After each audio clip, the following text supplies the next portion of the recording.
தஞ்சையை அடுத்த பொன்னைநல்லூரில் பிரசித்தி பெற்ற மாரியம்மன் கோவில் கும்பாபிஷேகம் 21 ஆண்டுகளுக்கு பின் கடந்த பிப்ரவரி 10ஆம் தேதி நடைபெற்றது. இன்று மண்டலாபிஷேகம் நிறைவு பூஜைகள் நடைபெற்றன. இதையொட்டி கொடிமரம் அருகில் சிவாச்சாரியார்களால் சிறப்பு யாகம், ஹோமம் நிறைவு பெற்று மங்கள வாத்தியங்கள் முழங்க கடம் புறப்பாடு நடைபெற்றது.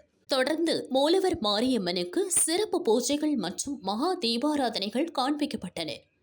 விழாவில் அரண்மனை தேவஸ்தான பரம்பரை அறங்காவலர் பாபாஜி ராஜா பான்ஸ்லே, அறநிலைய உதவி கமிஷனர் கவிதா உட்பட ஏராளமான பக்தர்கள் கலந்து கொண்டு அம்மனை வழிபட்டனர்.